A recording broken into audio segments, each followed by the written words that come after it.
गुरु रूप प्यारे साध संगत जी, बड़े प्यार से कहना कितना सुंदर समा है, कितना आनंद साध संगत जी प्राप्त हो रहा है। एक से एक साध संगत जी ब्रह्मवाक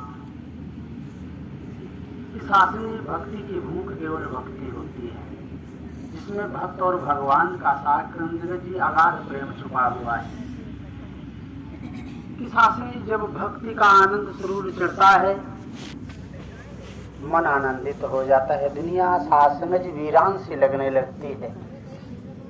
क्योंकि भक्तों ने जो भी शासनी अपने मन में समय के सतगुरु के द्वारा इस मूल तत्व को जाना, फिर उनके ऊपर रंग ही अजीब सा चढ़ गया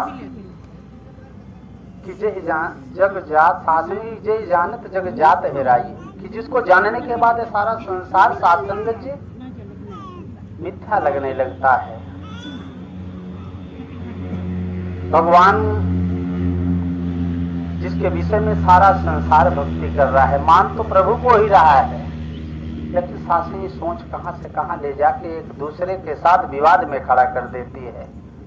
हम पढ़ते सुनते चले आए कि मजहब नहीं सिखाता आपस में बैर करना, लेकिन आज देखा जाए तो हम मजहबों में फंस के वाद विवाद में एक भाई से एक भाई दूरी बनाता चला जा रहा है कि कहीं पर धर्म बनते हैं, कहीं ईमान बनते हैं, कहीं पे हिंदू सिख ईसाई व मुसलमान बनते हैं।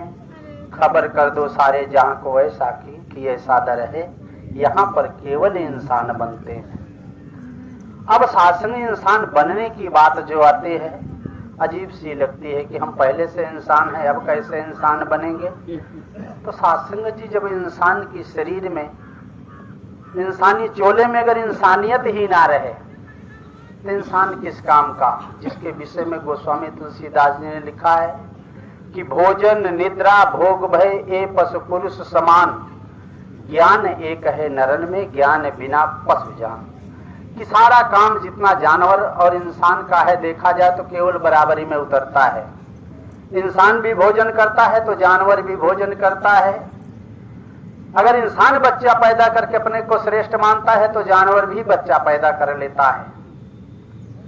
इंसान भोजन करता है तो जानवर भी भोजन करता है, इंसान सोता है तो जानवर भी सोता है। शासनी ये बड़े काबिलियत की काम और बात नहीं है, केवल यही ऊर्जा शासन जो ज्ञान एक है नरन में, इसी से शासन उसको उत्तम देही में शासनी परमात्मा ने डाला है कि मानव देह जो है सबसे उत्तम है।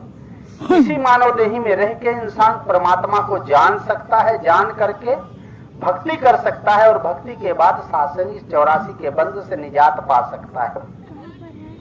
अन्यथा एक गलती के कारण पता नहीं कितनी योनियों में ये जीव साधसंग जी धक्के खाता रहा, तरस सच्चे पातशाह को आई। पता नहीं कौन सा ऐसा कर्म हुआ कि ये राजी हो गया, फिर से ये मानव देही दे दिया। अब शासन इसको पाके अगर हमारे अंदर फिर वही शैतानी हरकत जगी तो किसी काम का ये मानव देही पाना नहीं रह गया। अभी महात्मा जिक्र कर रहे थे कि मानुष देही अंत की सीढ़ी फिसल गया तो बारी गई, कहे अवतार 84 वाली समझ कमाई। जितनी मेहनत की साधसंगी सब बेकार हो जाएगी। दुनिया के जो रिश्ते हम देखते हैं ये बेकार हैं साधसंगी। हाँ, इस संसार में रह के इनके साथ जो हमने कर्म करना है इसे करना ही है, लेकिन साधसंगी इसके ऊपर जो इस सच्चे पातशाह ने भक्ति दी है, केवल इनके वचनों को आप जी के चरणों से साधसंगी लग के ही प्राप्त हो सकता है। कि साधसंगत जी ये सच्चा पातशाह इस संसार को पार लगाने के लिए बीड़ा उठाया, लेकिन कितने लोग जुड़े, कह रहे हैं कि आओ प्रभु का दर्शन कर लो, कह दो सब इंसानों को। तो यहाँ न जात की बात है, न बिरादरी की बात है, पूरे मानव परिवार की बात है। लेकिन शासन में देखा जाए तो पशु पक्षी हमसे अच्छे हैं कि कहीं मंदिर बना बैठे, कहीं मस्जिद बना बैठे। इंसान से तो हैं परिंदे अच्छे कि कभी मंदिर पे जा बैठे, कभी मस्जिद पे जा बैठे। ये साधसंग जी में होनी चाहिए कि सबके साथ मिल करके इस भाईचारे को कायम रखना चाहिए। जो जैसी भक्ति कर रहा है बड़ी मुबारक है, लेकिन परमात्मा जिसने हमको भेजा है दुनिया में, इसको जानना सबसे उत्तम है कि किताबों से पूछो न बातें खुदा की, कि किताबों से पूछो न बातें खुदा की, खुदा को खुदा के प्यारों से पूछो, जुबानों से बाहर बयानों से बाहर, इशारों की बातें इशारों में पूछो।